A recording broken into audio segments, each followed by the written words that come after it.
E conheça todas as soluções inteligentes que oferecemos. Proteus, qualidade reconhecida e certificada ISO 9001-2015.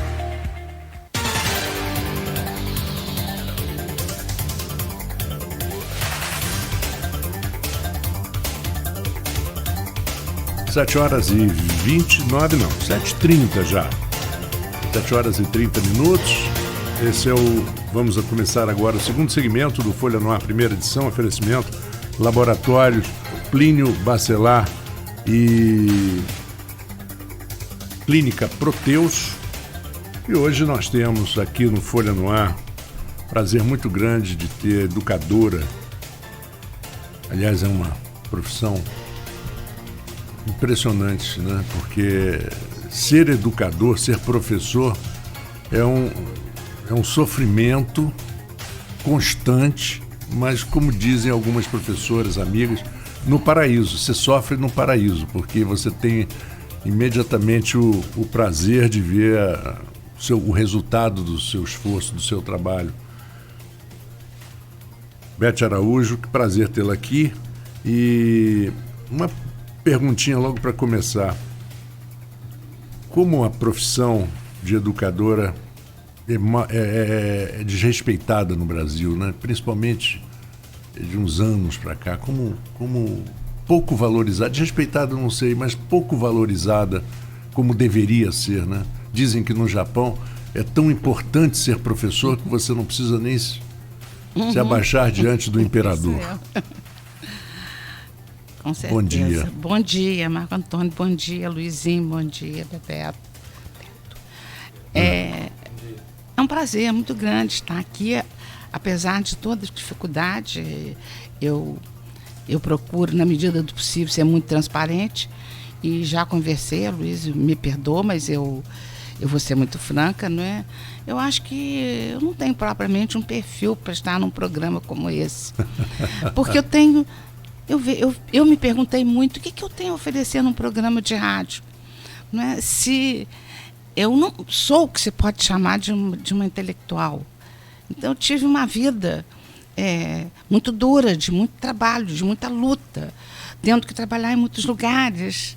Não é? Eu sei o que é o desmerecimento de um professor. Sei na carne, na pele. Né? Então, fiz o que pude.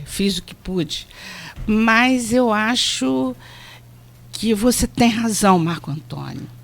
Não tem nada melhor no mundo do que você ver despontar a consciência de uma pessoa. Não tem nada melhor no mundo do que você ouvir um educando dizer para você: eu pensava que a caneta era mais pesada que a enxada. Meu Deus. Você vê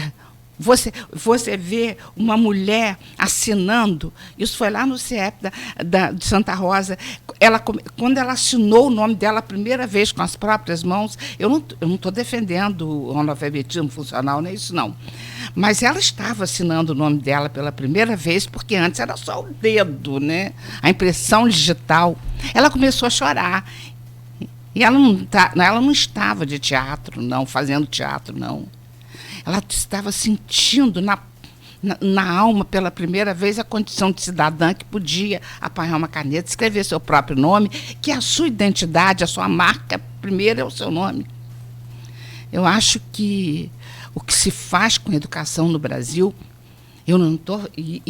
isso está muito explicado na história da educação brasileira, está muito explicado. Mas o que se faz é uma tragédia. Eu acho uma tragédia, porque é a única área que tem um peso determinante na salvação de um país. Eu tenho muitas críticas a Getúlio Vargas, mas concordo muito quando ele diz que educação é matéria de salvação nacional. Israel está aí para provar isso. Coreia. Então... Parece que nos anos 60 o IDH é igual ao do Brasil. Investir em educação na Coreia do Sul hoje, olha o Brasil. É isso aí. Então, eu acho que esse desprezo, sabe, ele tem as suas razões e tem o seu endereço. Não vale a pena valorizar o professor. já estávamos caminhando para tempos melhores, sem dúvida nenhuma. Darcy Ribeiro, né? Desatenção com a educação no Brasil é um projeto. A Darcy Ribeiro, para ele, educação se mostrava numa afirmativa constante dele na América Latina, e nós não estamos falando só de Brasil. Isso aí é uma questão da América Latina. Ele falava na América Latina, você só tem duas opções: ou você ser acomodado ou você ser indignado. E talvez isso foi a coisa que mais me tenha feito sofrer na vida, por causa desse temperamento meu, da indignação, quanto a essas injustiças todas, porque é uma educação que começa para a elite e não caminha como deveria caminhar. O nosso atraso é abismal.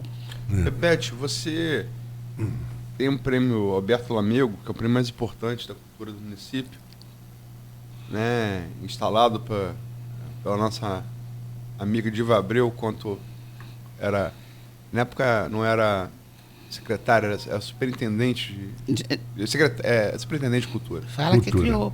Ela que eu estou falando, criado pela nossa amiga Diva Abreu, estou falando. Uhum. E pelo seu trabalho como educadora, sobretudo na alfabetização de adultos. Fala um pouco sobre esse projeto e sobre o prêmio. Eu prefiro contar essa história com honestidade, né? Não vou mudar os fatos, não, porque acho que não é correto, não é lícito. Quando a garotinha assumiu, ele pediu um projeto. 89, estamos falando de 89. Isso. No primeiro governo garotinho. É isso, no primeiro governo. Então, primeiro assumiu como... eu não tenho essa preocupação do jornalista, tá vendo? Não, é só porque a gente lembra, mas alguns ouvintes e telespectadores... é verdade, isso é uma falha enorme. Então, não é falha, não. Ele me convidou para elaborar um projeto e pedindo sugestão. Eu dei 2 sugestões. Uma seria criar um centro de formação de professores. Não é treinamento, pelo amor de Deus, não se confunde absolutamente com treinamento. Centro de formação de professor. Construir o conhecimento ali para poder, né, desenvolver melhor o seu trabalho, como ele deve ser. Bom, em todas as áreas, no caso seria, né? Um projeto de alfabetização de adultos, que eu, desde a faculdade, já sonhava com isso, com essa possibilidade de um dia trabalhar como voluntária até na alfabetização de adultos, mas ainda não conhecia o método Paulo Freire, né? Nesse momento, eu já estava conhecendo, já tinha uma noção do pensamento freiriano. E aí eu ofereci, mas foi claro a ele: olha, garotinha, eu só quero trabalhar com o método Paulo Freire. Bom, então você elabora o projeto, vamos embora. Comecei a elaborar o projeto rapidamente e criamos o MOVA, Movimento de Alfabetização de Adultos, de Campos, né? Mas eu não sabia nada a respeito de um trabalho desse. Aí fui atendida por Paulo Freire em São Paulo. Nós já tínhamos estado com Paulo Freire aqui quando ele voltou do exílio e que ficou atendendo os professores. Anistia, né? 79. Exato. Ele voltou 15 anos depois. Anistia lenta, segura, gradual. E é gradual. E aí ele vem dizendo que, refazendo um roteiro sentimental, o primeiro lugar que ele visitou foi Campos, né? Porque a mãe dele está sepultada aqui, no Caju. Eu tenho até um livro dele em que ele fala: leve para mim meu abraço, a minha saudade para aquela planície onde tenho pedaços de mim plantados. Né? Então, Paulo Freire é ligado a Campos. A mãe dele, que eu me esqueci o nome, morava com a irmã Dona Estela aqui, na época do exílio, porque ele era muito ligado à mãe e depois teve que ficar longe dela. E o governo brasileiro não permitiu que ele viesse ao enterro, ainda que só viesse para o enterro e voltasse. Não permitiu. Ele sofreu muito com isso. Bom, era qual governo nessa época? Hein? Era qual governo? Costa Silva, Médici? Não, agora não me lembro. Tá, vamos lá, não testa a minha memória, não, porque ela está enlouquecida. Aí... Não, porque virou moda a gente louvar os governos militares, né? Por isso que eu estou perguntando. Virou moda do quê? Virou moda. Certa parcela da população louvar os governos militares, mas isso vamos deixar para depois. Tá. Bom, aí eu fui lá e ele me recebeu muito bem, foi uma coisa maravilhosa, foi uma das maiores emoções da minha vida, porque estava ali o Papa da educação para mim. Eu acho que ele é respeitado, muito mais lá fora do que no Brasil até, reconhecido mundialmente. Aí ele me encaminha para a coordenação pedagógica. Então, eu saí dali com todas as orientações seguras, as balizas, vamos dizer assim, para fazer aquele caminho. E vim, né? Se eu fui com a pequena mala carregada de sonhos e ideais, eu voltei com a mala, além de mais sonhos, mais ideais, reforçados, eu vim com um material pedagógico muito bom. E começamos aqui, e aí nós desenvolvemos esse projeto com os monitores, que eram as estudantes de formação de professor do 29 de maio, em nível de 2º grau. E elas trabalharam no projeto como estagiárias remuneradas, ganhavam muito pouco, mas ficaram muito entusiasmadas. Éramos cerca de 50 a 52 pessoas. E elas se entusiasmaram mesmo. Essas criaturas, ao longo do projeto, elas foram fazendo curso e foram estudando, e todas elas passaram em concurso quando o projeto acabou. Então, já tinham terminado o curso, e o melhor de tudo isso, né, no projeto, é você ver uma pessoa, não importa a idade dela, o ser humano tem o direito de morrer aprendendo. É o próprio Paulo que falava isso. O ser humano isso é uma das maiores belezas, aliás, do ser humano. Então, é muito bonito você ver pessoas mais jovens que não puderam frequentar a escola regular na idade certa, compatível, e jovens de 20 anos que não sabiam ler, e mulheres de 40, de 50, homens de 70. E ali se confirmou o que Paulo Freire falava. Eles eram analfabetos da cultura letrada, mas eles não eram analfabetos da vida, tanto que estavam vivos ainda, vivendo com todas essas dificuldades que uma pessoa que nem aprender a ler pôde. Então, foi uma experiência, eu acho assim, a mais bonita da minha vida. Eu tive passagens muito bonitas. O destino foi muito generoso comigo, em termos de vivências, de pessoas que eu conheci, aqui, fora daqui, no Rio, em Niterói.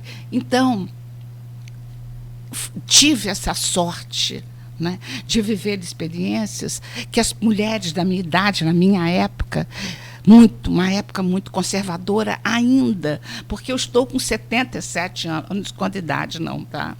Eu estou com 77 anos, então eu ainda peguei uma época muito dura ainda, sabe? Você tinha que se armar mesmo para poder viver, não é? Mas, sem dúvida nenhuma, há 2 passagens marcantes na minha vida. A faculdade e a SUAC, que eu já comentei isso com você, Semana Universitária de Arte e Cultura, que nós desenvolvemos na cadeira de Diva Abreu. Curiosamente, ela assumiu uma cadeira que se intitulava Problemas Brasileiros, mas ela deu uma rasteira na grade e passou a fazer história do Brasil com a gente. E dentro dessa questão, né? Mas eu já estou adiantando o assunto. Não, vamos lá, Fafique. Então, entrou, vamos lá. É porque, na verdade... Mas eu só queria que, antes de falar da SUAC, que é muito importante, Tudo bem. E, logicamente, tem muito orgulho, me lembro, crianças um projeto executado pela minha mãe, Diva Abreu, mas é o Prêmio Bertolomeu. Como é que foi, só para fechar? Sim. Aí, o projeto... Sim, eu tomei um susto com aquilo. Primeiro que eu tomei um susto. Eu nunca imaginei de receber, ser agraciada com o prêmio. Meu Deus, eu falei, isso é uma loucura. O mundo virou de cabeça para baixo, eu não estou entendendo mais nada. Mas eu só que eu passei a ficar bem mais tranquila depois que eles me explicaram que o motivo principal foi a contribuição que nós demos, nós. Esse trabalho é coletivo. Não existe nenhum trabalho em educação individual. Que se preze. Ele não se faz individualmente. É igual jornalismo. Né? A palavra educação, o profissional da educação, ele está ali para dividir o processo do conhecimento. Ele nem está ali para jogar conhecimento, não. Ele está ali para aprender junto. Porque quando você mergulha no universo, até no analfabeto, quando você mergulha, e principalmente do analfabeto, quando você não pode ensinar de uma forma prazerosa um aluno, um educando, um alfabetizando, que eu recuso essa palavra analfabeto, você não pode ensinar um alfabetizando se você não mergulha no universo cultural dele. Então, ou seja, ele não sabe ler nem escrever. Você supostamente sabe muito mais do que ele. Então, você tem que mergulhar, ir à realidade dele. Você tem que mergulhar nesse poço e ascender com ele. Na medida que você volta no processo de aprendizagem, claro que você não está só ensinando, e às vezes está até aprendendo muito mais. Eu fico muito emocionada quando eu falo isso. Porque eu vivi isso na pele, eu vivi isso na minha alma, junto com essas moças que só tinham um rapaz. Então, com elas, nós vivenciamos esse processo todo e constatamos, fizemos cursos com pessoas do MEB. O MEB foi o MEB, muita gente até morreu, né? Houve gente do MEB que sumiu. Então, o MEB foi um movimento de educação de base que foi nos idos lá da década criado na década de 60. Então, nós teve uma irmã de Gé, lá de Marabá, um local complicadíssimo, vocês sabem disso, né? Então, ela trabalhou com o método Paulo Freire lá, e ela veio dar um curso, era um espetáculo o curso, mas não foi só esse, muitos outros cursos que nós fizemos. Então, essas pessoas viveram, e o mais importante é que aqueles alunos, foram 13 núcleos no município de Campos. Gente, é muita coisa. É Farol. Se você, ao mesmo tempo que você está em Farol, você está em Morro do Coco, que a cultura é outra, é diferente. Lá, se você perguntar a uma senhora quantos filhos você tem, ela fala, com vergonha de errar, porque não sabe matemática, ela fala assim: minha filha, eu vou me perder, eu tenho um cardume de fios. Olha só, isso em Farol, eu tenho um cardume de fios, Farol. Então, quando você chega aqui, e quando chegava, não é? Em Morro do Coco, era fuligem, era cana, a realidade era outra. Vou lembrar um verso de um grande amigo nosso, que eu vou falar sobre ele no próximo bloco, sobre a SUAC. A gente começou a falar, que é Antônio Roberto Capi. Usina é usura. Mas vamos... É lindo esse poema. Esse poema é lindo. Esse poema é lindo. Vamos fazer um intervalo. Vamos fazer um intervalo e voltar daqui a pouquinho com Folha no Ar, e aí vamos citar isso. Querido Capi. Querido saudoso Capi. Saudoso, querido, divertidíssimo. Me divertia muito conversando com o Capi. Não se preocupe. Quem somos nós para cortá-la, Bebete? Você tem que falar besteira que você corta a gente. Não faz isso, não. Não me humilha, não. Isso, Bebete. Tô falando sério. Voltamos Você tem dentro. autoridade moral, se o Marco falar alguma besteira, que você pode cortar. Pode falar. A gente fala besteira mesmo. Pode falar. Vocês aqui, eu A sei gente dois, fala. mas não sei. A gente fala, eu mais. Mas tudo bem. Não, juntos. Até porque eu falo mais, tem possibilidade de falar mais besteira. Eu só tenho a voz um pouquinho mais bonita, mas que também não anula as besteiras de maneira alguma. O que não é grande vantagem, né, Marco? Não, Porque mais é. bonita que a minha não é vantagem nenhuma. Também concordo. Não, mas você já melhorou Você muito. não tem a voz feia, você tem... Tem a dicção embolada. Você tem uma dicção, Você às fala vezes, rápido, embolada. fala Eu, rápido. se eu fosse ele, com a cabeça que ele tem, com a inteligência, com o conhecimento que ele tem, eu já estaria fazendo com fonoaudiólogo há muito tempo, para poder falar um pouco mais devagar e mais assim, que a gente possa ouvir melhor. Eu acho que... Eu vou pegar as aulas com o Marco. Vamos lá. Vou pegar as aulas com o Marco Antônio. Vamos lá, vamos pro intervalo. Vamos ao intervalo e voltamos em instantes com Folha no Ar, primeira edição.